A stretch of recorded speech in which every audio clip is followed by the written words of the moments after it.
தமிழன் தொலைக்காட்சி சொந்தங்களுக்கு கிறிஸ்டோபர் தாஸின் அன்பு வணக்கங்கள்.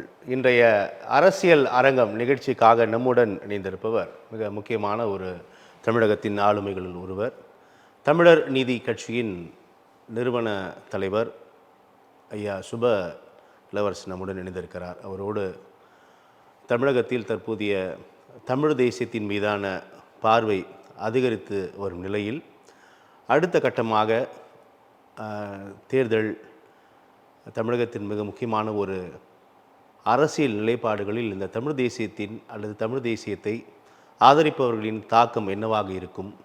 உண்மையில் தமிழர் தமிழ்நாடுக்கான தன்மையோடு நம் மாநிலம் இருக்கிறதா? நம்மை ஆண்டு கொண்டிருக்கக்கூடிய ஆட்சியாளர்கள் தமிழுக்காக, தமிழர்களுக்காக, தமிழ்நாட்டிற்காக உண்மையாக உழைத்து கொண்டிருக்கிறார்களா என்பன போன்ற பல்வேறு கேள்விகள், பல்வேறு கருத்துக்கள், விமர்சனங்கள் நாள்தோறும் தொடர்ந்து கொண்டிருப்பதை நாம் அறிவோம். இப்படியான ஒரு சூழலில்தான் ஐயா சுப இளவரசனை நாம் நேர்காணல் செய்திருக்கிறோம். அவரை வரவேற்று நாம் நிகழ்ச்சிக்குள்ளாக செல்லலாம். ஐயா வணக்கம். நலமாக இருக்கீங்களா? ரொம்ப மகிழ்ச்சி உங்களை சந்தித்ததில். வணக்கம். முதலில் தமிழின மக்கள் சார்பாக தமிழன் டிவிக்கு வணக்கத்தை தெரிவித்துக் கொள்கிறேன்.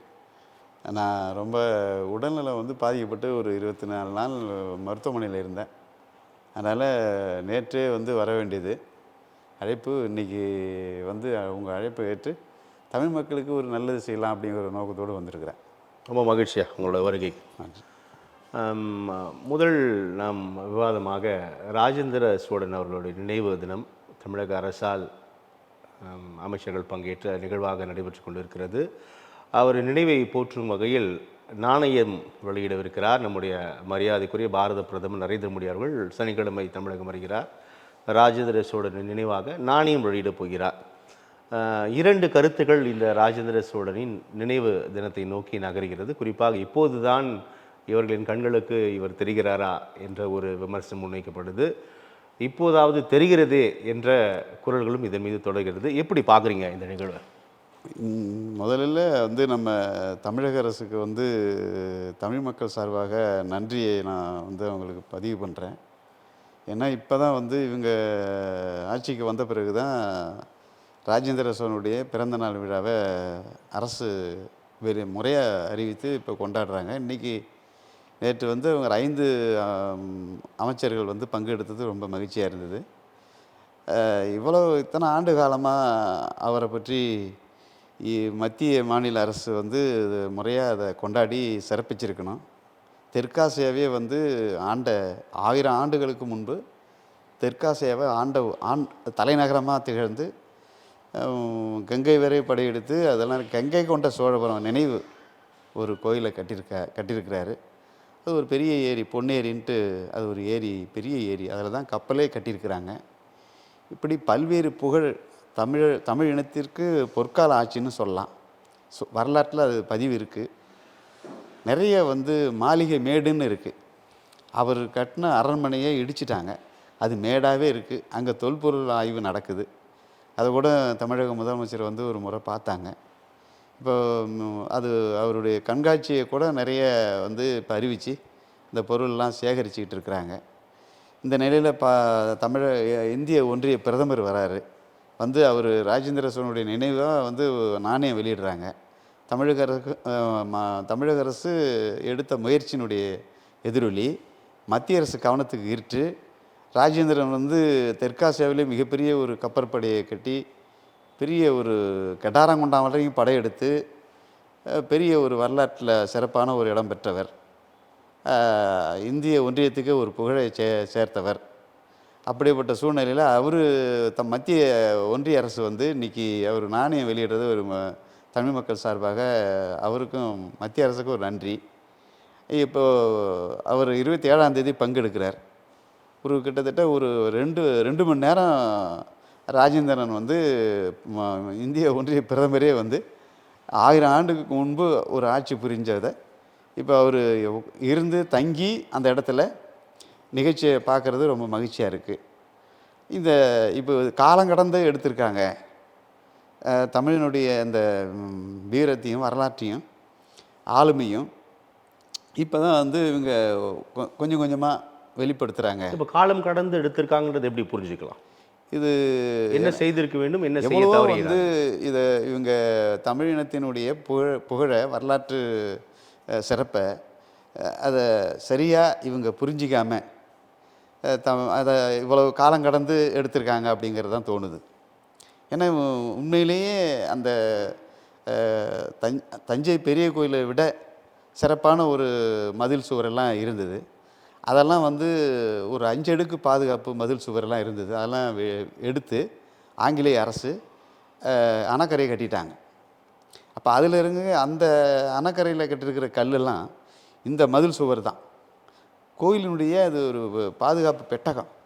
அது பள்ளிக்கூடம் பெரிய கோவிலோடு சிறப்பு வாய்ந்ததாக இருந்தது. அப்போ அதெல்லாமே அதே போல் அரண்மனை, அதே போல் இது எல்லாமே இடித்து படையெடுப்பும்போது இடித்து மாளிகை மேடாக ஆக்கிட்டாங்க. மாளிகை இருந்த இடம் அது இடித்ததால் மேடாயிட்டுது. அதனால் அது ஊருக்கு மாளிகை மேடு. இப்போ அந்த அடிப்படையில் இந்த மதில் சுவர்களை கங்கை கொண்ட சோழபுரத்தில் இருந்தக்கூடிய அது மதில் சுவர் தஞ்சை பெரிய கோயில் மாரி இருந்தது. அதெல்லாம் இடிச்சிட்டு போய் அணைக்கரை பாலத்தை கட்டிட்டாங்க. சேத்தியத்துக்கு பாலத்தை கட்டினாங்க வெள்ளைக்காரங்க ஆங்கிலேயர்கள். இப்போ அதை கூட அங்கே இருக்கக்கூடிய அந்த ராஜேந்திரனுடைய புகழை சிதைச்சிட்டாங்க. அதை இந்த அரசாங்கம் உடனடியாக அந்த மதில் சுவரை எழுப்பணும், பாதுகாப்பற்ற நிலையில் இருக்குது அப்படின்னு சொல்லி நிறைய தமிழ் அறிஞர்கள் போராட்டம் பண்ணாங்க. அரசுக்கு கோரிக்கையும் வைத்தாங்க. அது இருட்டில் இருந்தது. நானே கூட நம்ம நம்ம சேகர் பாபா நம்ம அறநிலையத்துறை அமைச்சரை பார்த்து அதில் இருட்டாக இருக்குது அப்படின்னு. அது மத்திய அரசு பாதுகாப்பில் இருக்குது சுபா, அதனால் அங்கே தான் நம்ம இது கொடுக்கணும். அப்புறம் நாங்கள் அதையும் இவங்களும் செய்யலாம். இப்போ அதன் பிறகு நானே நேரடியாக போய் சென்று அந்த மதில் சுவரெல்லாம் ஃபுல்லாக இறங்கி எல்லா கோயிலினுடைய சிறப்பெல்லாம் ஆய்வு பண்ணி நானே பேட்டி கொடுத்தேன். ஒரு மாதத்துக்கு முன்னாடி ஆய்வு பண்ணி நான் ஒரு பேட்டி கொடுத்துருக்கேன். இந்த வரலாற்று புகழ்பெற்ற ஒரு கோயிலை உடனே தமிழக அரசாங்கமும் அறநிலையத்துறையும் மத்திய அரசும் மாநில அரசும் 2 பேரும் சேர்ந்து மதில் சுவரை எழுப்பணும், சிறப்பிக்கணும், நிறைய ஆய்வு பண்ணணும். புதஞ்சி கிடக்கு. தெற்காசியாவே தெற்காசியத்துக்கு தலைநகரமாக திகழ்ந்த மத்திய தொல்லியல் துறை கட்டுப்பாட்டுக்குள்ளே இருக்குது. மத்திய அரசு உலக புராதன சின்னமாக ஆக்கிட்டாங்க. உலக புராதன சின்னமாக இருக்காங்க. அந்த எப்படி தன்னுடைய தந்தை ராஜராஜ சோழன் தஞ்சை பெரிய கோயிலை எழுப்பினாரோ அதே மாதிரியான ஒரு இதுதான் இந்த கோயில். அது கூட உங்களுக்கு மேலே இருக்கிற கலசம் பரணங்கிற கிராமத்திலிருந்து பரணம் கட்டி கொண்டு வந்தது. அது அந்த ஊருக்கு இன்னும் பரணம்னு இருக்குது ஒவ்வொன்றும். அதுபோல் கல்லை ஆற்றுனது கல்லாத்தூர் அங்கே இருக்குது. புகழ்பெற்ற ஒவ்வொரு ஊரும் புகழ்பெற்றது. அதில் மீன் சுருட்டின்னு ஒரு ஊர் பக்கத்தில். மீன் சுருட்டி எப்படின்னா கங்கை கொண்ட சோழபுரத்திற்கு அருகே மேலே இல்லை, நான் சொல்கிறது எல்லாமே தான். அப்போ அந்த மீன் சுருட்டியில் இவங்க என்ன பண்ணுறாங்க, மீன் கொடியை பாண்டிய மன்னர் படையெடுத்து வரும்பொழுது அவங்க மீன் கொடியை சுருட்டிட்டு ஓடின இடம். அதனால தான் மீன் சுருட்டி. இப்படி மெய்க்கால் புத்தூர் இப்படி ஒவ்வொன்றுக்கும் ஒரு புகழ்பெற்ற படைநிலை. படைநிலைங்கிறது 9 லட்சம் பேர், 9 லட்சம் படை வீரர்களை நிலைநிறுத்தினது. படைநிலை 9 லட்சம் போர் வீரர்களை நிறுத்தியிருக்கிறாங்க. குதிரைப்படையே 35,000 படை இருந்திருக்குது. யானைப்படையே 5,000 யானைப்படை இருந்திருக்குது. அப்போது வரலாற்றில் இந்த மனித குலத்தில் முதல்ல மிகப்பெரிய ஒரு படையை கட்டி ஆண்ட ஒரு பரம்பரை அந்த ராஜேந்திர சோழனுடைய சோழர் ஆட்சியில் தான் உலகத்தில் மிகப்பெரிய படையாக இருந்திருக்குது. அதன் பிறகு தான் மற்றவர்கள்லாம். ஆனால் இருந்தாலும் தமிழனாக பிறந்துட்டான் அப்படிங்கிறதுக்காக வேண்டி தமிழனுக்குன்னு ஒரு இது இல்லை, ஒரு அதிகாரம் இல்லாமல் ஒரு ஆங்கிலேயன் படையெடுப்பு பிறகு அவர்கள் ஒவ்வொன்றும் அப்படியே தூசி தட்டி ஆய்வு பண்ணி கொஞ்சம் கொஞ்சமாக அதை இப்போ வெளிப்படுத்தியிருக்கிறாங்க. அப்போ தமிழ்நாட்டு மக்கள் அது புதஞ்சி கடந்த எல்லாமே இப்போ நீதி அது வெளிச்சத்துக்கு வருது. எப்படி உண்மை உறங்காது அது வெளிச்சத்துக்கு வந்தது போல் இன்றைக்கி அது ஒரு பெரிய ஆய்வு கூடம். அந்த கல்வெட்டெல்லாம் போய் பார்க்கும்பொழுது எல்லாமே எப்படி தமிழனுடைய வாழ்வியல் நெறிமுறை எல்லாமே அதில் இருக்குது. அப்போ அது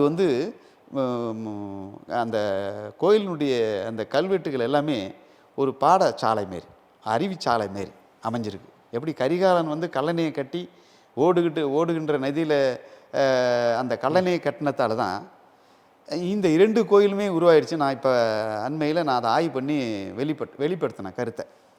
கரிகாலன் 2000 ஆண்டுகளுக்கு முன்பு கல்லணை கட்டுறான். அதன் பிறகு தான் தஞ்சை பெரிய கோயிலும் கங்கை சோழபுரம் கோயிலும் உருவாயிடுச்சு அப்படிங்கிறத நான் பதிவு பண்ணுறேன். எப்படின்னா, கரிகாலன் அந்த இடத்துல கல்லணை கட்டலைன்னா தஞ்சை பெரிய கோயிலும் உருவாயிருக்காது, கங்கை சோழபுரமும் உருவாயிருக்காது, அந்த காவிரி நதியில் வரலாற்று புகழ்பெற்ற கோயில்கள்லாம் உருவாயிருக்காதுங்கிறது என்னுடைய கருத்து. ஏன்னா வாக்கியிருக்க முடியாது. ஏன் அப்படின்னா, அந்த ஓடுகின்ற நதி எல்லாமே கடலில் போய் கலக்குது. அப்போது உங்களுக்கு வந்து வேளாண்மை பெருக்க முடியல. அப்போ அதனுடைய ஊற்று தான் 2 பக்கமும் வேளாண்மை செஞ்சுருக்காங்க. அந்த கரிகால சோழன் வந்து அதை ஆய்வு பண்ணி ஓடுற நதியில் வந்து 2000 ஆண்டுகளுக்கு முன்பு அந்த கல்லணை கட்டின பிறகு தான் வேளாண்மை செய்யக்கூடிய நிலங்கள் அதிகமாகுது, வேளாண்மை உற்பத்தி அதிகமாகுது. அப்போ இந்த அடிப்படையில் உற்பத்தி அதிகமாக அதன் பிறகு வந்த அந்த சோழர் பரம்பரையில் ராஜராஜ சோழன் வந்து வளமான ஒரு மண்ணாகுது. அப்போ அங்கே அதிக உற்பத்தி ஆகுது, பொருளாதார உற்பத்தி அதிகமாக. அப்போ அங்கே வந்து பொருளாதார தேக்க நிலையை வந்து உற்பத்தி நிலை அதிகரிக்க செல்வம் செழிப்ப ஒரு நாடாக ஆகி, அப்போது யானை கட்டி போர் அடித்து அதில் வந்து பொருளாதாரத்தை பெருகிய ஒரு உச்சம்தான் அந்த தஞ்சை பெரிய கோயில் ராஜராஜ சோழன் கட்டினது. அவனுடைய மகன் தான் ராஜேந்திர சோழன். அவர் தான் அதனுடைய அந்த தலைநகரம் வந்து ஒரு பெரிய படைநகர்வுக்கு பாதிப்பு ஏற்படுது வேளாண்மை மண்டலத்தில். அது பாதிப்பு வரக்கூடாதுங்கிறதுக்காக வேண்டி கங்கை சோழபுரத்தை தேர்வு செய்து இவ்வளோ தெற்காசிய தலைநகரமாக திகழ்ந்தது. புகழ்பெற்ற ஒரு கோயிலை கட்டி பல நாடுகளை படையெடுத்து 56 தேசங்களுக்கு தலைநகரமாக திகழ்ந்தது. அப்போ இதற்கெல்லாமே அடித்தளம் அமைத்தது கரிகால சோழன். இப்போ கரிகால சோழன் கல்லணை கட்டலாம் 2 கோயிலும் உருவாகிருக்கவங்கிற என்னுடைய கருத்து. நான் கரிகாலன் கட்டின கல்லணையும் போய் ஆய்வு பண்ணேன். எப்படிலாம் ஓடுன நதியில் எப்படி வடிவமைச்சிருக்கான். இன்றைக்கி உலக பொறியியல் படிக்கிறவங்களுக்கு எல்லாமே அது ஒரு பாடத்துக்கு ஒரு இதாக இருக்குது. இப்படியேப்பட்ட ஒரு புகழ்பெற்ற ஒரு தமிழ்நாட்டை இன்றைக்கி எந்த நிலையில் இருக்குது அப்படின்னா, அதாவது இழப்பதற்கு உயிர் தான் இருக்குது அப்படிங்கிறது என்னுடைய கருத்து. இப்போது மத்திய அரசு ராஜேந்திர சோழனின் நினைவாக வெளியிடவிருக்கக்கூடிய இந்த நாணயம் ஒரு புறம் பாராட்டுக்குரியது, வரவேற்புக்குரியதுன்னு அப்படின்னு நீங்கள் பதிவு பண்ணுறீங்க. மறுபுறத்தில் கீழடி அகழாய்வு முடிவுகளை வெளியிடாமல் தாமதப்படுத்தி கொண்டே இருக்கிறார்கள். தமிழர்களின் வரலாற்று உண்மையை உலகறிய செய்யாத விஷயத்தை மத்திய அரசு செய்து கொண்டு இருக்கிறது அப்படின்னு நேற்று கூட திமுக நாடாளுமன்ற குழு உறுப்பினர் திருமதி கனிமொழி அவர்கள் இது பதிவு செய்திருக்கிறார். எப்படி பார்க்கலாம் இந்த 2 விஷயத்தையுமே? இது வந்து கடுமையாக நம்ம செய்ய வேண்டியது. நம்மகிட்ட எல்லாமே அதிகாரம் இருக்குது. மாநில அரசுக்கு அனைத்து உரிமை இருக்குது. நம்முடைய வரலாற்றை வெளிப்படுத்த வேண்டிய ஒரு நிலையில் நம்ம வேகமாக நம்ம வந்து இதுக்கு மேலே தமிழகத்தில் பல்வேறு பகுதியில் வரலாற்று ஆவணங்கள்லாம் புதஞ்சு கிடக்கு. கீழடி போல தமிழக தொழில் துறை அதற்கான வேலைகள் செஞ்சுட்டு தான் கீழடி போல் நிறைய கிடக்கு. அப்போ இதை வந்து உடனடியாக தமிழக அரசு கவனம் செலுத்தி வெளிப்படுத்தணும், உலகத்துக்கு கொண்டு வரணும் அப்படிங்கிறது தான். ஏன்னா இன்றைக்கி நம்ம ஒரு மூத்த இனம் தமிழ் இனம், செம்மொழி தமிழ்மொழி. அப்போது இதில் வந்து தமிழ் மக்களுடைய உணர்வுகளை பேசி தான் பேரறிஞர் அண்ணாவும் கலைஞரும் வந்து ஆட்சிக்கு வந்தாங்க. இவங்க ஹிந்தி திணிப்பை எதிர்த்ததால் தான் இவங்க இந்த நாட்டை தொடர்ந்து ஆள்றாங்க திராவிட கட்சி. அப்போது தமிழினத்தினுடைய பெருமையை பேசி தான் இவங்கெல்லாம் ஆட்சியை பிடிச்சாங்க. ஆனால் அது வரலாற்றை வந்து புதஞ்சு கிடக்கிற வரலாற்று வடவர்கள் வந்து அதை வெளி வராத அதை அழுத்துறாங்க, மறைக்கிறாங்க. அப்போ இப்போ ஒன்று ஒன்றா வெடித்து வருது, செதறுது. அப்போ அந்த கீழடி போல் இன்னும் நூற்றுக்கணக்கான கீழடிகள் போல் இங்கே இருக்குது. அதை நம்ம தமிழக அரசு முன்முயற்சியை எடுத்தாக்கா வேகமாக வந்து இந்த இதெல்லாம் பதிவு பண்ணி ஆவணப்படுத்தலாம் அப்படிங்கிறது தான் தமிழ் மக்கள் சார்பாக. தமிழக தொல்லியல் துறை இந்த வேலை செஞ்சுட்டு இருக்கிறாங்க. ஆனால் இருந்தாலும் வேகமாக எல்லாமே எது முதன்மையானது, எது நமக்கு முக்கியமானது. இப்போ நம்ம தொல்காப்பியத்தில் இருக்குது, எல்லாம் நம்ம திருக்குறளில் இருக்குது. இப்போ அது போல் நம்ம வந்து அறிவியல், விஞ்ஞானம், மருத்துவம், பொறியியல் எல்லாமே தமிழில் இல்லாத பொருளே கிடையாது. இப்போ தமிழ்லேயே நீங்கள் வந்து ஆரம்ப கல்வி முதல் ஆராய்ச்சி கல்வி கொண்டு வரலாமே. இப்போ ஆங்கிலம் எத்தனை வருஷம் உருவாச்சு? இப்போ நீங்கள் சமஸ்கிருதம் எத்தனை வருஷம் உருவாச்சு? எல்லாமே வந்து நீங்கள் பார்த்தீங்கன்னா ஹிந்தி அது ஒரு மொழி, ஒரு இனம் உண்டா? அதுக்கு ஒரு நாடு உண்டா? அதை கொண்டு வந்து திணிக்கிறதுக்கு பாருங்கள். மராட்டியத்தில் இப்போ மராட்டியம் தான் ஆட்சி மொழியாக இருக்கணும். ஒரு உணவகத்தில் கூட மராட்டியத்தில் வந்து பேர் இல்லைன்னா அடித்து விரட்டுறாங்க. இப்போ மராட்டியர்கள் வந்து எவ்வளோ வேகமாக பாருங்கள், வேகமாக அவங்க வந்து அந்த முடிவு எடுத்துட்டாங்க. அப்போ இந்திய ஒன்றியத்தில் பல்வேறு மொழி பேசக்கூடிய தேசிய இனங்கள் இங்கே இருக்குது. அப்போ ஆங்கிலேயன் வருகைக்கு முன்பு 556 சமஸ்தானமாக இருந்த இந்திய ஒன்றிய அரசு, இந்திய ஒன்றியம் அப்படி தான் இருந்தது. இந்திய துணை கண்டத்தில் அப்படி தான் பல்வேறு மொழி பேசக்கூடிய தேசிய இனங்களாக இருந்தது. ஆங்கிலேயன் வந்து தான் பிரிட்டிஷ் இந்தியான்னு பேர் வச்சாங்க. அப்போ இவங்களுக்கு இப்போ மத்திய அரசு பிஜேபி ஆளுகின்ற ஒரு மராட்டியத்திலே பாருங்கள், மகாராஷ்டிரத்தில் எந்த நிலை வந்திருக்கு. இப்போ அவங்களே ஹிந்தி திணிப்பாக வாபஸ் வாங்கிட்டாங்களே, ஏன்? அப்போ நீ ஹிந்தி படித்தா நீ இந்தியா முழுவதும் வேலை செய்யலாம் அப்படின்னா, அப்போ ஹிந்தி படிக்கக்கூடிய இப்போ மாநிலத்தில் இருந்தானே தமிழ்நாட்டில் இப்போ 1 கோடி பேர் வந்திருக்கிறாங்க தொழிலாளர்கள் வந்து. அப்போ தமிழ்நாட்டு நிலைமை என்ன ஆகுது? அப்போ இந்த தமிழக அரசு உடனடியாக தமிழகத்தில் இருக்கக்கூடிய வரலாற்று நம்ம எப்படிலாம் வேளாண்மையில் எப்படி கல்லணையை கட்டி நதி ஏரிகளை வந்து உருவாக்கி நதிநீரை வந்து ஆழப்படுத்தி புதுமைப்படுத்தி எல்லாருக்கும் வேலை கொடுத்து பொற்கால ஆட்சி, யானை கட்டி போர் அடித்து எப்படி எவ்வளோ பேருக்கு எல்லாம் வேலை வாய்ப்பு உற்பத்தி பெருக்கின தொட்டு தான் உணவுப் பொருளை உற்பத்தி பண்ணி தான் எல்லாமே வந்து வெளிநாடுகளில் வணிகம் செஞ்சு மற்ற நாடுகள்லாம் போய் போர் தொடுத்து இவங்க ஆண்டு இன்றைக்கி 56 தேசத்தை ஆண்ட ஒரு தலைநகரத்துக்கு வந்து பாரத பிரதமர் இந்திய ஒன்றிய பிரதமர் வந்து இங்கே வரக்கூடிய ஒரு சூழல் ராஜேந்திரன் 1000 ஆண்டுக்கு முன்பு அடிக்கல் நாட்டினது இன்றைக்கி உலகமே பார்க்கக்கூடிய ஒரு நிகழ்வு நடந்துகிட்டு இருக்குது. தமிழக அரசாங்கத்துக்கு இதுக்கு பெருமை, தமிழினத்துக்கு ஒரு பெருமை. அப்போ இது என்ன பண்ணியிருக்கணும், அந்த பொன்னேரியை வந்து ஆழப்படுத்தி ஒரு சுற்றுலாத்தலமாக அமைச்சிருக்கலாம். அதனுடைய ஆழம் வந்து 80 அடி ஆழம், இன்றைக்கி 20 அடி தான் இருக்குது, இன்னும் புதஞ்சு கிடக்கு. அப்போ அதை நம்ம ஆழப்படுத்தி அந்த நேரடியாக வந்து கல்லணையிலேருந்து கொள்ளிடத்திலேருந்து அணை கட்டி தடுத்து அந்த பொன்னேரிக்கு வந்தது, அதெல்லாம் துந்துக்குச்சு. அது தமிழக அரசு அதை இப்போ தான் வந்து ஒரு 12 கோடி அறிவிச்சிருக்காங்க. தமிழக அரசாங்கத்துக்கு கல்லணையிலேருந்து பொன்னேரி வரைக்கும் தொடர்பு இருக்குது, தொடர்பு இருக்குது. அது இல்லை. ஆனால் இப்போ எல்லாம் தூந்து போச்சு. நீர்வழி பாதையை வந்து சோழர்கள் தான் நல்லா சிறப்பாக அமைச்சிருக்கிறாங்க. அதில் தான் நம்ம இன்றைக்கி அந்த நீர்வழி பாதையை தூர் கூட நம்ம சரியாக எடுக்கலை, எல்லாம் தூத்து. அதில் நிறைய கட்டடங்களும் நிறைய ஆக்கிரமிப்பு அதிகமாக தான் இருக்குது. இப்போ அந்த அரசு வந்து அதை கவனம் செலுத்தி கோர்ட்டு மூலமாக ஆணை பிறப்பித்தாலும் கூட அதை வந்து அவ்வளோவா செயல்படுத்துறதில்லை. இந்த ஏழை பாழை கட்டிருக்கிறத மட்டும்தான் இடிக்கிறாங்க. பெரிய பெரிய கம்பெனிகள் வந்து கட்டுறதெல்லாம் வந்து இடிக்கிறதில்லை. அப்போ இதெல்லாம் வந்து வன்மையாக கண்டிக்கக்கூடியது. ஆனால் சோழர் காலத்திலேருந்து அந்த ஏரிகளையும் நீர்வழி பாதைகளையும் நம்ம தூர்வாரி இருந்தால் இன்றைக்கி உணவுப் பொருள் தட்டுப்பாடு இருக்காது, நீர்நிலை வந்து நிலத்தடி நீருக்கு பஞ்சம் இருக்காது.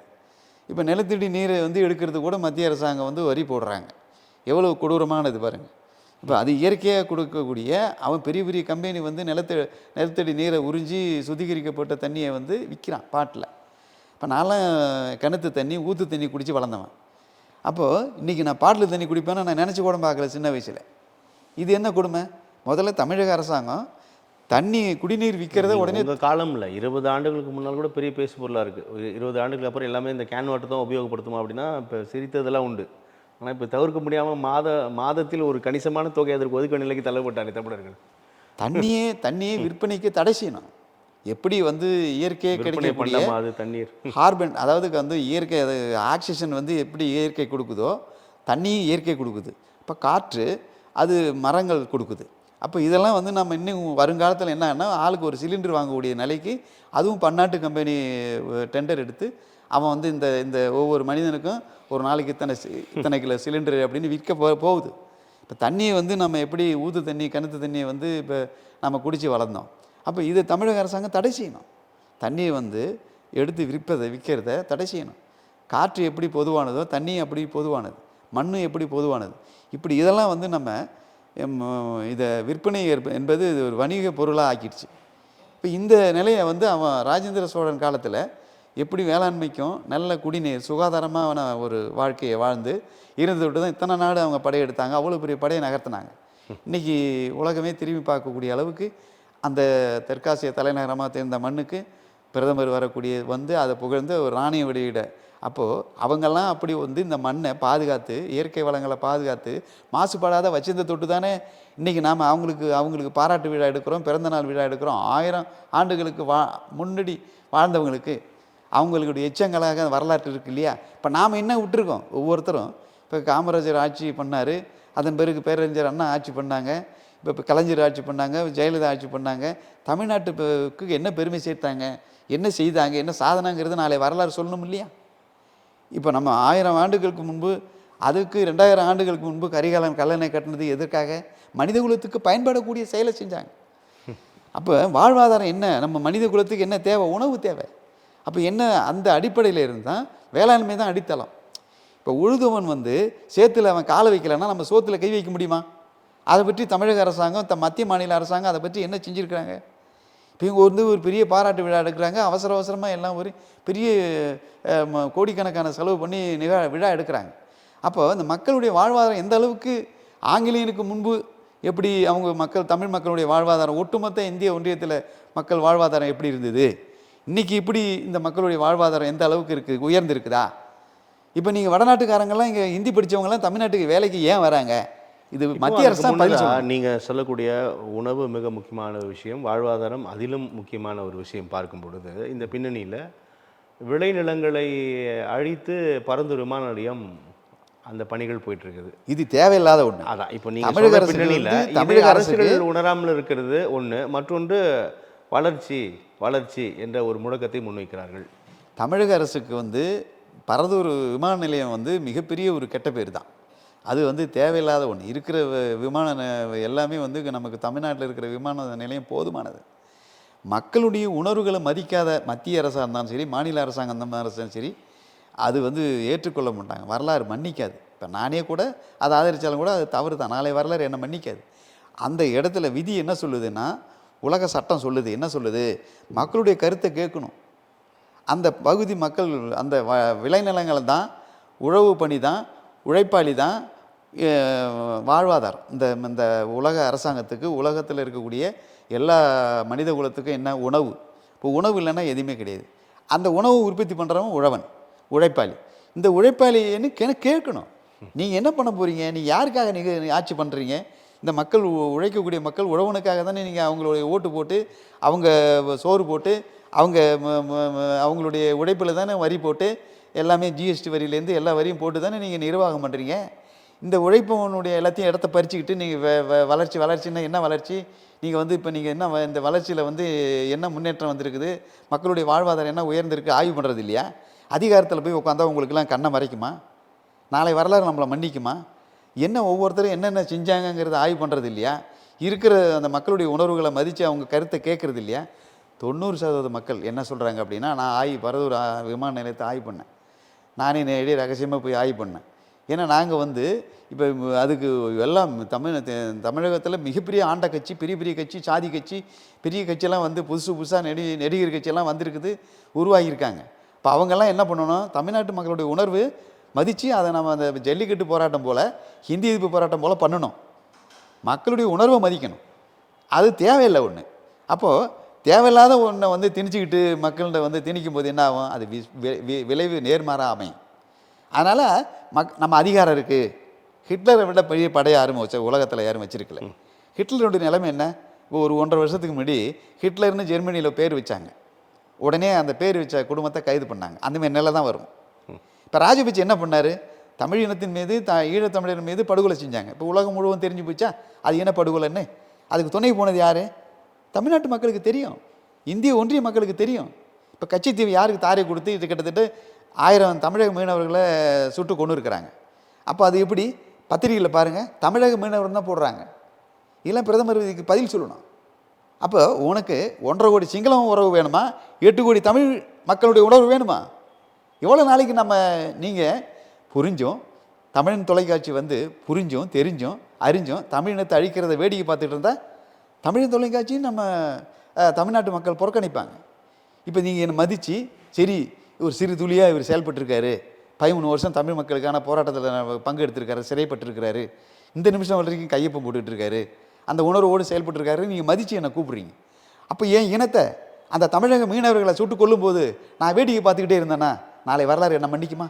தமிழக அரசாங்கத்துக்கும் தமிழ்நாட்டில் இருக்கிற அனைத்து கட்சிக்கும் தான் இந்த நிலை தான் ஏற்படும். மீனவர்கள் படுகொலை தொடர்பாக நேற்று கூட பாராளுமன்றத்தில் இது பேசியிருக்காங்க. அந்த பிரச்சனை என்பது தொடர்கதையாக போயிட்டு இருக்கிறதா பேசிட்டு இருக்கிறதெல்லாம் இல்லை. உனக்கு அது இந்திய ஒன்றியத்துக்கு சொந்தமானது, தமிழ்நாட்டு மக்களுக்கு சொந்தமானது. அது சிங்களவனுக்கு எனக்கு வேலையே கிடையாது. ஐயா, இப்போ தமிழகத்தில் தமிழ் தேசியம் குறித்தான பார்வை முன் எப்போதும் இல்லாத அளவிற்கு மிக அதிக அளவில் கவனம் பெற்று வருவதை நம்ம பார்க்குறோம். தமிழ் தேசியங்களை நோக்கி இந்த தலைமுறையினர் அது குறித்தான ஒரு பெரிய சிந்தனை இருக்குது. நிறைய கருத்துக்கள் பகிர்ந்து கொண்டு வருவதை நம்ம பார்க்குறோம். தமிழ் தேசியத்தின் மீதான பார்வை வந்து நம்ம கடந்த காலங்களை விட தற்போது கொஞ்சம் கூர்மையடைந்து வருவதை நம்ம பார்க்குறோம். இது தமிழக அரசியல் களத்தில் எந்தவித தாக்கத்தை ஏற்படுத்தும் அப்படின்னு நம்ம புரிஞ்சுக்கலாங்க. இப்போ உலக மனித குலத்தில் வந்து 875 கோடி மக்கள் இருக்காங்க. அதில் தமிழினத்தில் 12.5 கோடி தமிழ் மக்கள் இருக்காங்க. அப்போது ஒவ்வொரு இப்போ இன்றைக்கி வந்து அவங்களுடைய தாய்மொழியில தான் எல்லாமே இயங்குது. அந்த தாய்மொழியை வைத்து தான் முகவரி. இப்போ நம்ம தமிழ்நாடு எப்படி பேர் வந்தது? தமிழ் மொழியை வைத்து தான். மராட்டியம்னு எப்படி பேர் வந்தது? மராட்டியை வச்சு தான். இப்போ உங்களுக்கு வந்து ஒரிசாவுக்கு எப்படி பேர் வந்தது? இப்படி இந்திய ஒன்றியத்தில் பல்வேறு மொழி பேசக்கூடிய தேசிய இனங்கள் இருக்குது. இதுதான் வந்து உங்களுக்கு உலகம் முழுவதும். இப்போ நீங்கள் பார்த்தீங்கன்னா முதல் உலகப் போரில் எத்தனை நாடுகள் இருந்தது? அப்போது 2ஆம் உலகப் போரில் எத்தனை நாடு உதயம் பெற்றது? இன்றைக்கி கிட்டத்தட்ட 200க்கும் மேற்பட்ட மொழிகள் வந்து நாடுகள் வந்து மொழியை அடிப்படையாக வைத்து இயங்குது. அப்போது இதில் வந்து செம்மொழின்னு எதை சொல்கிறாங்க? எந்தெந்த மொழியை சொல்கிறாங்க? அதில் முக்கியமாக தமிழ் மொழியை செம்மொழின்னு சொல்கிறாங்க. இந்த சூழ்நிலையில் இது சங்ககால தொட்டு இது இப்போ பிரிக்கிறாங்க. மனித குலம் எப்படிலாம் வளர்ந்தது? கற்காலம், காட்டு மிராண்டி காலம், இப்படிலாம் சொல்கிறாங்க. அப்போ நவீன காலம், இப்போ இன்றைக்கி அறிவியல் விஞ்ஞானம் வளர்ந்து போச்சு. அப்போ இது இப்போ செம்மொழி. அப்போ இது எல்லா தகுதி, அந்த செம்மொழிக்கான தகுதி இருந்ததோடு தானே செம்மொழின்னு அறிவிச்சிருக்கு மத்திய அரசு. அப்போ இது தமிழ்நாடுன்னு எப்படி பேர் வந்தது? இப்போ இந்த அடியில் ஏதோ புதுசாக வந்து இப்போ இல்லாத ஒன்று சொல்கிறாங்க. என்ன சொல்கிறாங்க? ஹிந்தி மொழி அதுக்கு ஒரு நாடு கிடையாது, அதுக்கு ஒரு இனம் கிடையாது.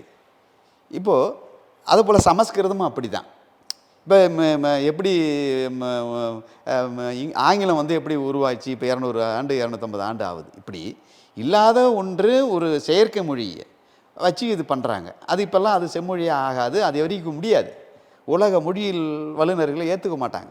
அப்போ இது தமிழ்நாடு வந்து செம்மொழிங்கிற அடிப்படையில் அந்தஸ்து பெற்று இந்த மொழியிலிருந்து பிரிஞ்சது தான் தெலுங்கு, கன்னடம், மலையாளம். இது வந்து உலக மொழியில் வல்லுநர் சொல்கிறேன், நான் சொல்லலை. இப்படி இருக்கும் பொழுது இதெல்லாம் போட்டு முழுக்க பார்த்துங்க. இப்போ மராட்டியத்தில் என்னாச்சு? இப்போ ஹிந்தி மொழி ஆட்சி மொழியாக கொண்டு வந்து திணிக்கும் பொழுது அப்போ அது வணிகம் தேவை. இப்படி ஆங்கிலேயன் வந்து உலக பல்வேறு மொழியை இணைச்சி எப்படி ஒரு செயற்கை மொழியை கொண்டு வந்து உலகத்துக்கு வந்து வணிக அதாவது உலக முதலாளி. இந்தியாவின் வணிக தலைநகரான மகாராஷ்டிராலே இந்திய ஏற்கவில்லை. இந்திய தலைநகரம் ஏற்கலை. அதுவே வந்து இந்திய ஒன்றிய அரசாங்கத்துக்கு ஒரு எடுத்துக்காட்டு. அங்கே ஆளக்கூடியவர்களும் பிஜேபி தான் அங்கே ஆளுது. இது ஒரு இந்திய ஒன்றிய அரசாங்கத்துக்கு எடுத்துக்காட்டு. ஒவ்வொரு மொழியும் சிதையும் பொழுது அது மிகப்பெரிய விஸ்வரூபம் எடுக்கும். இப்போ இலங்கையில் எப்படி சிங்கள அரசாங்கம் மேலாதிக்கம் செலுத்தும் பொழுது தான் தமிழீழம் அங்கே உதயம் பெறுது. இப்போ பங்களாதேஷ் எப்படி உதயம் பெற்றது? அதுவும் வந்து நம்ம இந்திய ஒன்றிய அரசாங்கத்தோடு இருந்தது தான், இந்திய துணை கண்டத்தில் இருந்தது தான். அப்போ பங்களாதேஷ் அது பாகிஸ்தானை பிரித்து கொடுத்துட்டு போயிட்டாங்க ஆங்கிலேய அரசாங்கம். இப்போ ஆங்கில அரசாங்கம் அவன் பாகிஸ்தானை கேட்கும் பொழுது பாகிஸ்தான் மக்கள் போராடி எனக்கு தனியாக கொடுத்துட்டு போ, நாங்கள் தனியாக தான் நிர்வாகம் பண்ணும்போது அப்போ என்ன பண்ணாங்க? அவங்க பங்காளிகள் மீது அங்கே பாகிஸ்தான் அரசாங்கம் மொழி ஆதிக்கம் செலுத்தும் பொழுது அவங்க தனிநாடு கேட்டாங்க. நாங்கள் பங்காளி என்கின்ற பங்காளி, எங்கள் தாய்மொழி பங்காளி. அப்போ அவங்க பங்களாதேசத்தை பெற்றுட்டாங்களே. இன்றைக்கு உலகம் தாய்மொழி தினத்தை கொண்டாடுறதுக்கு பங்காளிகளுடைய மொழி போர் தியாகம் பண்ணத்தால் தானே. அதுக்கெல்லாம் வழிகாட்டியாக இருந்தது நம்ம ஹிந்தி எதிர்ப்பு போராட்டம் தான். இந்திய ஒன்றியத்தில் ஹிந்தி எதிர்ப்பு போராட்டத்தில் 375 தமிழர்கள் சுட்டு படுகொலை செஞ்சுருக்காங்க. பல லட்சம் பேரை கைது பண்ணாங்க. அப்போ எதனுடைய அடிப்படையில்? ஒரு மொழி தனக்கு முகவரியே அந்த மொழி தான். அப்போது மிகப்பெரிய ஒரு இங்கே ஆதிக்கம் செலுத்தி இந்த மொழியை சிதைக்கிறது. ஒரு மொழியை சிதைச்சாலே இனத்தை அழிச்சிடலாம். அந்த அடிப்படையில் தான் இது பண்ணுறாங்க. ஆனால் அதனுடைய எதிரொலி தான் ஹிந்தி எதிர்ப்பு போராட்டம். இப்போ அதனுடைய நமது பண்பாட்டு கலாச்சாரத்தை வெளிப்படுத்தக்கூடிய ஜல்லிக்கட்டை நீங்கள் என்ன பண்ணீங்க? இந்த நம்ம நாட்டு மாட்டெல்லாம் ஒழிச்சிட்டா இங்கே இருக்கக்கூடிய நம்ம ஒட்டு ரக மாடு இருக்கு பாருங்க, அதனால் வந்து இங்கெல்லாம் ஜல்லிக்கட்டு இதுக்கு தடை செய்கிறாங்க. இப்போ நுட்பமாக மறைமுகமாக வந்து பாருங்கள், யாரோ ஒருத்தர் வந்து ஒரு ஒட்டு ரகத்தை வந்து சிந்து மாடை கொண்டு வந்து இங்கே கொண்டு வந்து இறக்குமதி செய்யுது, அதனால் பாதிப்பு ஏற்படுது. நம்ம இந்த நாட்டு மாட்டை அழிச்சிட்டா அது ஒரு பெரிய வணிகம். அப்போ இங்கே நம்ம வந்து அப்போ அது எப்படி ஜல்லிக்கட்டு போராட்டம் பாருங்கள், அதை தடை செய்ய மத்திய அரசு தடை செய்தது. கோர்ட்டும் சுப்ரீம் கோர்ட்டும் வந்து தடை செஞ்சது. அந்த மத்திய அரசினுடைய தீர்மானத்தை செயல்படுத்துறதுக்கு நான் உடவில். அப்போ தமிழ்நாட்டு மக்களோட 58 லட்சம் தமிழர்கள் எழுச்சி பெறும்பொழுது கத்தியின்றி ரத்தமின்றி ஒரு ஜனநாயக ரீதியில் இந்த மக்கள் பாருங்கள், தமிழ் இனத்தினுடைய பெருமையை பாருங்கள், தமிழ் இனத்தினுடைய மரபை பாருங்கள். அப்போ ஹிந்தி எதிர்ப்பு போராட்டமும் மரபு. அவங்க ஒன்றும் யாரும் துப்பாக்கி எடுக்கலை, யாரும் ஆயுதம் எடுக்கலை. அப்போ நீ ஒரு பெரிய இராணுவத்தை வச்சுக்கிட்டு, தெற்காசியாவிலே பெரிய இராணுவத்தை வச்சுக்கிட்டு ஒரு மொழியை சிதைக்கும் போது ஏன் ஹிந்தி எதிர்ப்பு போராட்டத்தை உன்னால் அடக்க முடியல? ஏன் ஜல்லிக்கட்டு போராட்டத்தில் உன்னால் அடக்க முடியல? நீங்கள் இருக்கக்கூடிய 8 கோடி தமிழர்கள் கொண்டுட்டு நீ உன்னால் நிர்வாகம் பண்ண முடியுமா? சிங்கள அரசாங்கத்துக்கு என்ன நிலை ஏற்பட்டதோ அந்த நிலை தான் இந்திய அரசாங்கத்துக்கு ஏற்பட போகுது. மொழி ஆதிக்கம் என்பது ஹிந்தி மொழி திணிப்பது மூலமாக, அதுபோல் இங்கே இருக்கக்கூடிய அனைத்து தமிழ்நாட்டினுடைய உரிமை, கல்வி உரிமை எல்லாத்தையும் பறிச்சுக்கிறது என்பது இது மிகப்பெரிய கல்விக்கு இன்னும் மத்திய அரசு நிதியை ஒதுக்கல. அதான் இப்போதும் மும்மொழி கொள்கையை ஏற்றுக்கொள்ளவில்லை என்றால் கல்விக்கான நிதி தரமாட்டோம் அப்படின்னு சொல்ல முடிகிறது. அப்போ அது மராட்டிய அரசாங்கத்துக்கு இன்னமும் கோரிக்கை ஏற்றுக்கல, ஒன்றிய அரசை நோக்கி காத்திருக்கக்கூடிய நிலையும் தொடருது. அப்போ மராட்டிய அரசாங்கத்துக்கு இப்போ நீங்கள் உங்கள் பிஜேபியை ஆட்சி பண்ணுது, மராட்டிய அரசாங்கம் வந்து ஹிந்தியை திணிக்க முடியாது, வாபஸ் வாங்கிட்டாங்க. அப்போ அங்கே மராட்டிய மக்கள் வந்து மிகப்பெரிய ஒரு போராட்டத்தில் இறங்கிட்டாங்க. அப்போ நீங்கள் அந்த மராட்டியை வந்து பிஜேபி ஆளுது, அங்கே நீ வந்து கல்வியை மத்திய அரசு ஒதுக்காத இருக்க முடியுமா? பார்க்கலாம், எங்கே ஒதுக்காத முடியும்னு சொல்லி பார்க்கலாம். மராட்டியர்கள் விடுவாங்களா? இப்போ நீங்கள் வந்து இப்போ இன்றைக்கி ஒவ்வொரு பகுதியிலையும் இப்போ இதே நிலையை வந்து மத்திய அரசு வந்து அதுவாக ஒரு அடக்குமுறையை செலுத்தும் பொழுது, ஒரு மொழியை சிதைக்கும் பொழுது, அந்த மாநில உரிமைகளை பறிக்கும் பொழுது, அந்த தேசிய மக்கள் மொழி எழுச்சியோடு, மொழி உணர்வோடு, இது மரபு, இது இயற்கையான ஒரு எழுச்சியை உருவாகும். நீ அதை வந்து ஒரு செயற்கை முறையில் ஹிந்தியை கொண்டு வந்து இல்லாத இந்திய தேசியம்ங்கிறீங்க. இந்திய தேசியம் எங்கே இருக்குது? இப்போ நீங்கள் வந்து அந்த நிதியை வாங்க முடியவில்லையே. நம்ம நீதிமன்றத்தின் கதவுகளை வேணாலும் தட்ட முடியுது ஒழிய இந்திய ஒன்றிய அரசாங்கம் நிதி வாங்க முடியவில்லை. இந்திய ஒன்றிய அரசாங்க அரசியல் சட்டத்தில் 40 நாடாளுமன்ற உறுப்பினர்களை வைத்துள்ளோம், ஒன்றும் பண்ண முடியும். இந்திய அரசியல் சட்டத்தில் இருக்குங்க. இது வந்து உங்களுக்கு இந்திய தேசியம் கிடையாது, அவை இந்திய ஒன்றிய அரசு தான். இந்திய ஒன்றிய அரசுனா அம்பேத்கர் உருவாக்கின சட்ட அமைப்பில் ஒவ்வொரு மாநிலத்துக்கு உள்ள உரிமை கல்வி தொகையை கொடுத்தாகணும்னு இருக்குது. அப்போ இவங்க வந்து திட்டமிட்டு இந்த சர்வதிகார போக்கை கடைப்பிடிக்கிறாங்க. இது வந்து மிகப்பெரிய ஒரு பிரிவினையை உருவாக்கும்.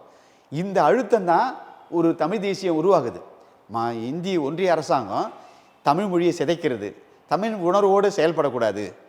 அப்போ ஜவஹர்லால் நேரை விட இவங்க வந்து ஒரு அனுபவத்தில், ஒரு போராட்ட காலத்தில் ஒரு ஆங்கிலேயரை எதிர்த்து போராடி இவங்க சிறை சென்றவர்கள் கிடையாது.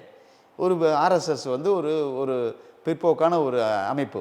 அப்போ அது உன்னுடைய அங்கம்தான், ஒரு வெளிப்பாடு தான் பிஜேபி. அப்போ அது வந்து இன்றைக்கி ஒரு ஒட்டுமொத்தமாக அகண்ட பாரத்தை உருவாக்கணும்னு சொல்கிறாங்க. அது பாகிஸ்தானு, அங்கே பங்களாதேசம், அந்த ஆப்கானிஸ்தானை கூட இவங்க இணைச்சி, இலங்கையை கூட இணைச்சி அகண்ட பாரதம் உருவாக்கணும். நீங்களாம் இது ஆகக்கூடியதான். இப்போ இங்கே பக்கத்தில் இப்போ இன்றைக்கி மராட்டியமே வந்து இந்தியை ஏற்றுக்கலை.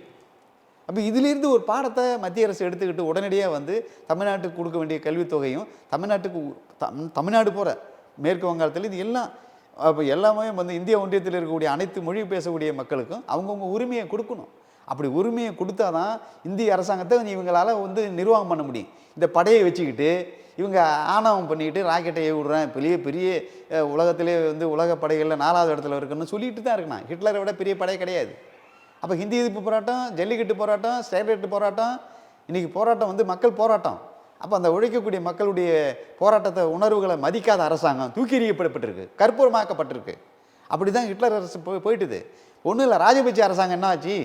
அதிகாரத்தில் இருந்தாங்களே, அதிகாரத்தில் இருக்கும்பொழுது தான் அவங்க அடித்து விரட்டப்பட்டாங்க.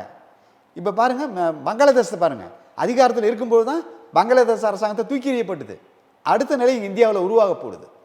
இந்திய அரசாங்கம் உழவருடைய போராட்டத்தையும் மொழி வழி மாநிலத்தை சிதைக்கிறது மூலமாக, அடக்குமுறை செலுத்துறது மூலமாக மிகப்பெரிய புரட்சி வெடிக்க போகுது அப்படிங்கிறது தான். இப்போது நம்ம பேசும்போது இன்னொரு விஷயங்கள் கூட சொன்னீங்க. வடவரோட ஆதிக்கம் வந்து நாளுக்கு நாள் அதிகரித்து வருது நம்ம பார்க்குறோம். அதுவும் அரசியல் ரீதியாக ஒரு பெரிய பின்னடைவு தமிழகத்துக்கு அப்படின்னு நீங்கள் சொன்னீங்க. ஏறக்குறைய ஒரு போன வருஷம் அல்லது சில காலங்கள் முன் வரை தமிழகத்தில் வடவரோட ஆதிக்கம் அதிகமாக இருக்குது அப்படின்னு நிறைய கட்சிகள் பேசினாங்க. நாம் தமிழர்லாம் அது ரொம்ப முனைப்பாக முன்னெடுத்தது. எல்லா கட்சிகளும் பேசினாங்க தான். ஆனால் இப்போ அது அது அது அது குறித்தான எந்த கருத்துக்களும் வரதே இல்லையே. எல்லாமே அது எப்படி எப்படி புரிஞ்சுக்கலாம்? இது வந்து நீர் பூத்த நெருப்பு. அதாவது எப்படின்னா, வடவர்கள் வந்து இப்போ நான் என்னுடைய சொந்த மாவட்டம் அரியலூர் மாவட்டம். எங்கள் மாவட்டத்தில் சிமெண்ட் சிட்டின்னு பேர். தெற்காசியா சிமெண்ட் சிமெண்ட் சிட்டி. அது வெள்ளை தங்கம் இருக்கக்கூடிய ஒரு மண். இப்போ அங்கேயே வந்து எல்லா வேலைக்கும் வடவர்கள் தான் வந்திருக்கிறாங்க. பானிபூரி விற்கிறதுலேருந்து அங்கே தொழிலாளர்கள் வந்து நடுவு நடுறது கூட வந்துட்டாங்க. ஆமாம், உழவு பணிக்கும் வந்துட்டாங்க. அப்போ இது வந்து எங்கள் பகுதியில் இப்போ கிராமத்தில் விழிப்புணர்வு அடைஞ்சு ஒவ்வொரு கிராமத்திலிருந்தும் அவங்கள வெளியேற்றுறதுக்கான ஒரு முயற்சியை எடுத்துக்கிட்டு இருக்காங்க. எங்களுக்கு வந்து நீங்கள் ஒன்றும் இது பண்ண வேணாம், இங்கே பானிபூரி விற்கிறதுலேருந்து எல்லாமே இப்போ கூழ், கம்மஞ்சோறு, பழைய சோறு, இப்போ பழைய சோறுலாம் விற்க ஆரம்பிச்சிச்சு. இப்போ தேநீர், இப்படி எலுமிச்சம் சாறு, துளசி, இப்படி நிறைய வந்து மூலிகை டீ எல்லாம் கொடுக்குறாங்க. இப்போ இந்த மக்கள் வந்து இந்த பானிபூரி இந்த மாரி விற்க வந்தவன் எல்லாமே இங்கே இன்றைக்கி இடம் வாங்கி பெரிய அளவில் அவன் சம்பாரித்து தமிழ்நாட்டு மக்களுக்கு வந்து நடுவு நடுறதுலேருந்து வீட்டு வேலை செய்கிறதுலேருந்து கொண்டு மறைமுகமாக இங்கே ஒரு இனக்கலவை ஏற்படுது. எப்படி சிங்களவர்கள் வந்து இலங்கையில் ஈழத்தமிழர் பகுதியில் வந்து ஒரு இனக்கலவையை ஏற்படுத்தினாங்களோ, இந்திய ஒன்றிய அரசாங்கம் அந்த இந்தி இனவெறியோடு தமிழ்நாட்டில் ஒரு கலப்பினத்தை ஏற்படுத்துகிறாங்க.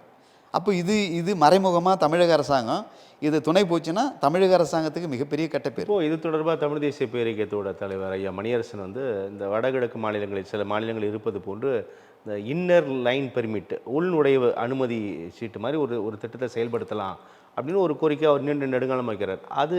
இது ஒரு தீர்வாக இருக்குமா? கட்டாயமாக வந்து அதை போல் ஒரு வரையறை செய்கிறது நல்லது. ஏன்னா இப்போ இன்றைக்கி வந்து அஸ்ஸாமில் அந்தமாரி, மணிப்பூரில் அது மேலே ஒரு கலவரம் வந்து மிகப்பெரிய ஒரு கலவரம் அடிச்சிச்சு. இப்போ அந்தமாரி ஒரு சூழ்நிலை இங்கே வந்து ஒரு ஊர் 2 பட்டா கூத்தாடி கொண்டாட்டங்கிற ஒரு குள்ளநெறி வேலையை இந்திய இனவெறி அரசு செய்யுது. ஏன்னா நான் ஏன் இந்திய இனவெறி அரசுன்னு சொல்கிறேன்னா, இவங்க வந்து திட்டமிட்டு பல்வேறு மொழி பேசக்கூடிய மக்கள்கிட்ட இல்லாத ஒரு தேசியத்தை திணிக்கிறாங்க. இப்போ நீங்கள் எல்லாமே டெல்லியை சுற்றிலும் பார்த்தீங்கன்னா வந்து நானே போய் கிட்டக்க இருந்து பல முறை டெல்லி போய் ஆய்வு பண்ணேன். மொழி வழி பவன் தான் அங்கே இருக்குது. தமிழ்நாடு பவன் இருக்குது, கன்னட பவன் இருக்குது, தெலுங்கு பவன் இருக்குது, மலையாள பவன் இருக்குது, மராட்டிய பவன் இருக்குது, ஒரிசா பவன் இருக்குது, அசாம் பவன் இருக்குது, மணிப்பூர் பவன் இருக்குது, காஷ்மீரி பவன் இருக்குது. எல்லாமே மொழியை வைத்து தான் இருக்குது. அங்கே நான் இந்திய பவனே காணோம். எந்த அடிப்படையில் இவங்க இதுமாரி இல்லாத ஒன்றை சொல்லிக்கிட்டு, இல்லாத தேசியத்தை சொல்லிக்கிட்டு மற்ற மொழி பேசக்கூடிய மக்கள் மத்தியில் இப்படி திணிச்சிக்கிட்டு, நீ ஹிந்திக்கு பேசக்கூடியவங்களே இங்கே தமிழ்நாட்டில் 1 கோடிக்கு கிட்டத்தட்ட வந்துட்டாங்க. இப்போ நீங்கள் அதை நீங்கள் நம்ம வடவர்கள் அப்படின்னு குறிப்பிடுறோம். வடவர்கள் வாக்காளர்கள் ஆகிட்டாங்க. அதுதான் அதில் அதான் ஒரே மொழி, ஒரே குடும்ப அட்டை, ஒரே தேர்தல் இப்படிங்கிறதுலாம் என்னன்னா இது எல்லாம் வந்து மிகப்பெரிய இதை உணராமல் இருக்கிறார்கள் ஆட்சியாளர்கள். கேட்குறேன், இந்திய 1 கோடி வாக்காளர்கள் யாருக்கு போடுவார்கள் என்பது எல்லாருக்குமே தெரியும். அதை உணராமல் இருக்கிறார்களா ஆட்சியாளர்கள்? இவர்களுக்கு வந்து இதை அலட்சியப்படுத்தினா அது அவங்களுக்கு பேராபத்துங்கிறது. இப்போ ராஜபக்சேவே உதாரணம். அந்த பேராபத்து உணராமல் இருக்காங்களான்னு. பேராபத்து அவங்களுக்கு தெரியுது. தற்காலிகமாக இருக்கக்கூடிய பிரச்சனையே அவங்களுக்கு தொலைநோக்கு அரசியல் பார்வை, அவங்க வாழ்நிலையிலேருந்து அது உதயம் பெறல போல. ஏன்னா இப்போ நானே இருந்தாலும் ஒரு சுயநலத்துக்கு, ஒரு தன்னலத்துக்கு நான் ஆட்பட்டுட்டேன்னா, பதவிக்கு பணத்துக்கு ஆட்பட்டுட்டேன்னா, மற்றதெல்லாம் எனக்கு கண்ணுக்கு தெரியாது. நான் அதிகாரத்துக்கு வந்துட்டேன்னா நான் வந்து ஆணவம் அதிகமாக போகுது. உங்களுக்கு எந்த அளவுக்கு பதவி வருதோ அந்த அளவுக்கு பணிவு இருக்கும். இப்போ காமராஜருக்கு வந்து நல்லா பேசப்படக்கூடிய கக்கன் காமராஜர் வந்து இன்றைக்கி தமிழ்நாட்டு மக்கள்கிட்ட உயிரோட்டமாக தானே வாழுறாங்க. இப்போ மற்றவங்களை வந்து அதை போல் நம்ம பேசுகிறதுக்கு தமிழ்நாட்டு மக்கள்கிட்ட வந்து ஒன்றும் இல்லைங்கிறாங்களே.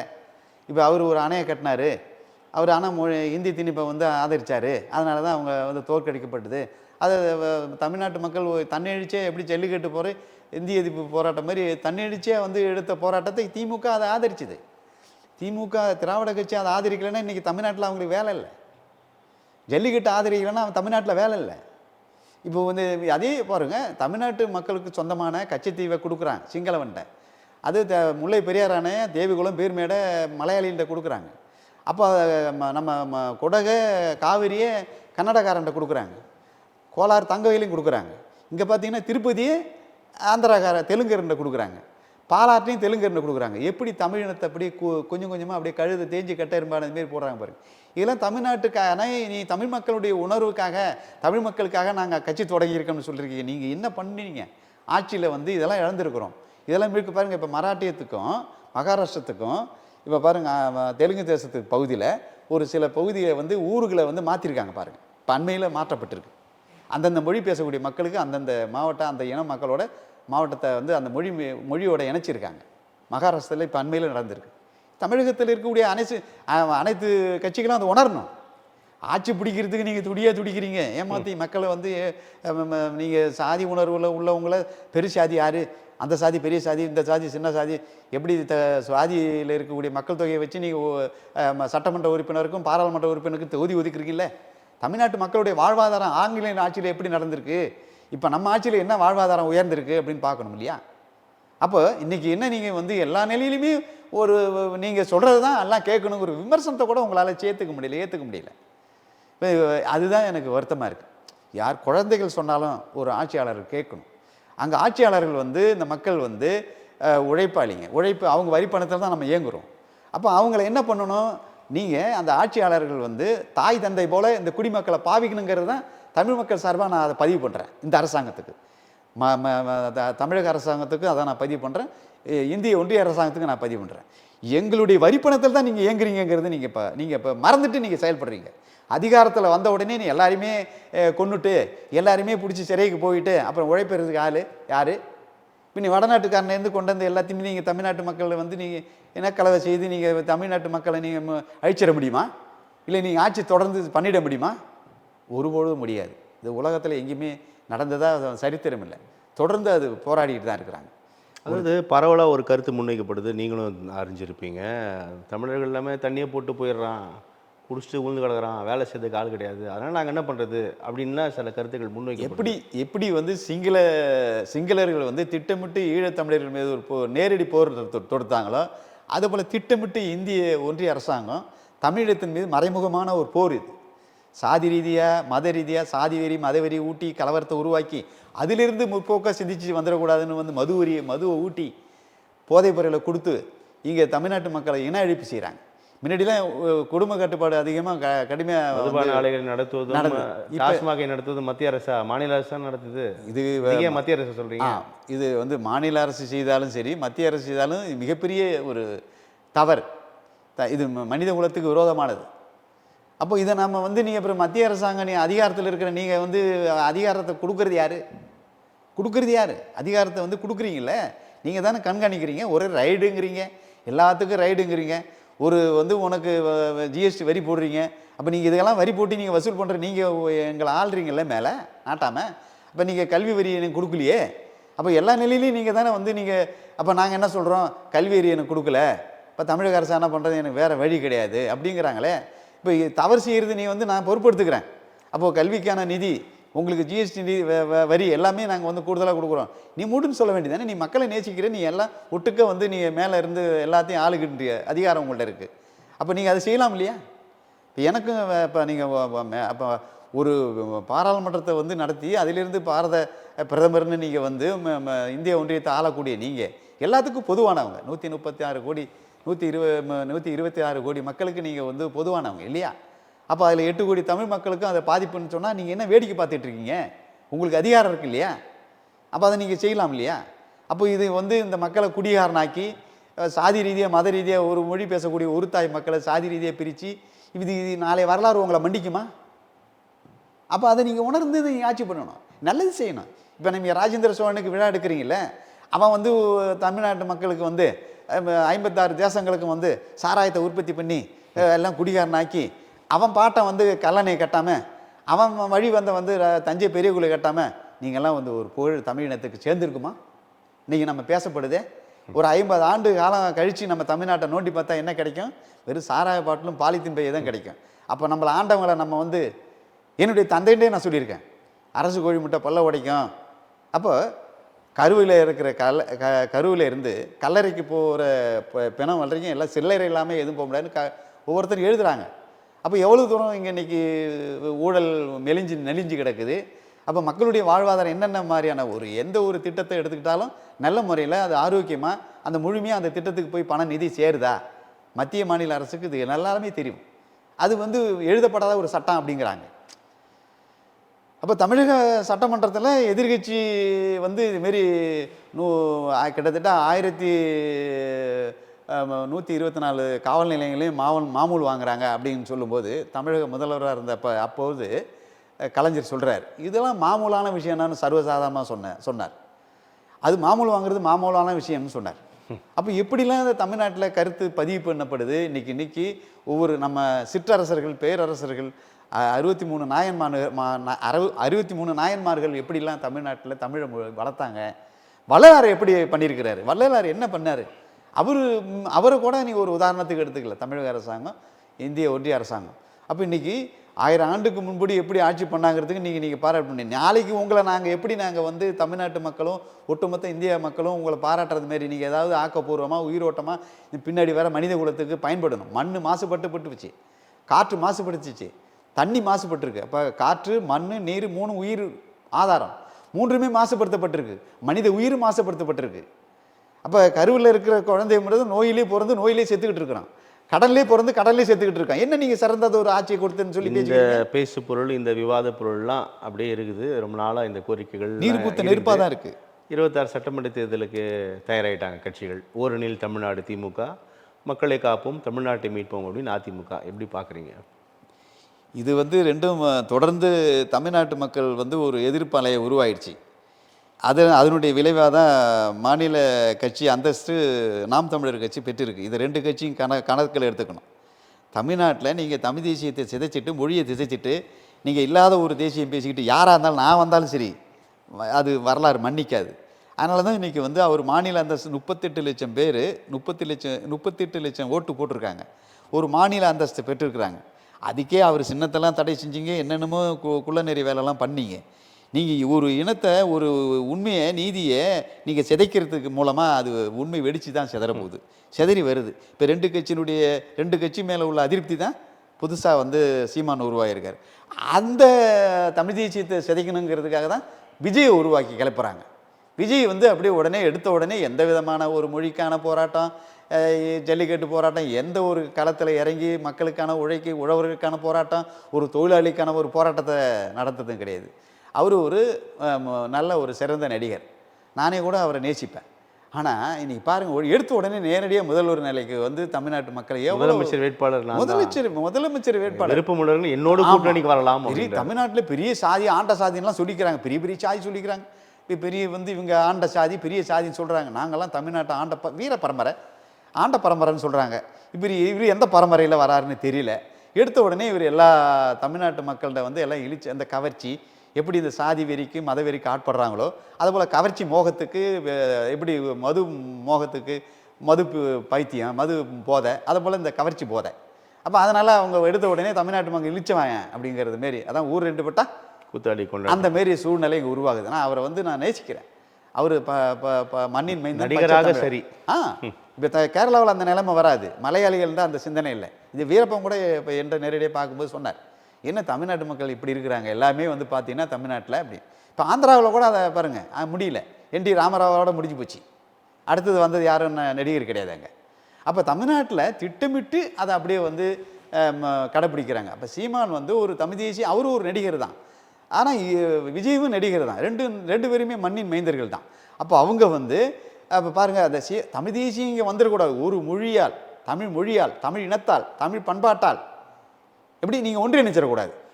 அப்போ ஒரு மொழி பேசக்கூடிய ஒரு தமிழ், ஒரு மொழி பேசக்கூடிய ஒரு தாய் மக்களை நீங்கள் சாதி ரீதியை பிரிச்சுக்கணும், மத ரீதியை பிரிச்சுக்கணும், இல்லாத தேசியத்தை பேசணும், இல்லாத பொல்லாத சொல்லி எல்லாவது தமிழ்நாட்டு மக்களை வந்து எல்லாமே குடியில் வச்சுக்கணும்.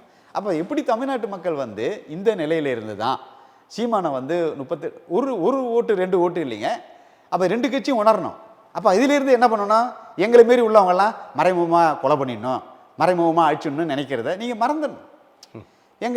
இப்போ நீங்கள் யார் தமிழ்நாட்டு மக்கள், நாங்கள் என்ன உங்கள்கிட்ட இருக்கிற பதவியை கேட்குறோமா, இல்லை ஆங்கிலேயனுக்கு பிறகு என்ன சொத்து கணக்கெடு, ஆங்கிலேயன் சென்ற பிறகு இப்போ கிபிங்கிறோம் இல்லையா, திருவள்ளூர் பிறப்புக்கு முன்பு கிறிஸ்து பிறப்புக்கு பின்புன்னு சொல்கிறோம் இல்லையா, அதுபோல் ஆங்கிலேயனுக்கு முன்பு ஆங்கிலேயனுக்கு பின்புன்னு கணக்கெடு. ஒவ்வொரு ஒட்டுமொத்த இந்திய ஒன்றியம் முழுவதும் ஆய்வு பண்ணு. ஒவ்வொரு மொழி பேசக்கூடிய மக்கள் மத்தியிலையும் யார் எவ்வளோ செல்வம் செழிப்போடு இருக்கிறாந்தா, எவ்வளோ சொத்து வந்தது ஆய்வு பண்ணு, பதிவு பண்ணு.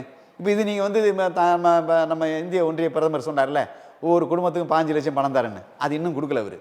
அப்போ எல்லாம் இந்த கருப்பு பணத்தை பறிமுதல் பண்ணுறனார்ல, அப்போ இந்த எளிமையாக கொண்டு வந்துடலாம் இல்லையா? நல்லது. இப்போ நீங்கள் பதிவில் பண்ணினா பேசுவோம், நம்ம பேசுவோம், நிறைய விஷயங்கள் தொடர்ந்து பேசுவோம். இந்த அமர்வில் உங்களோட வருகைக்கும் கருத்து பகிர்வுக்கும் மிக்க நன்றி. ரொம்ப நன்றிங்க.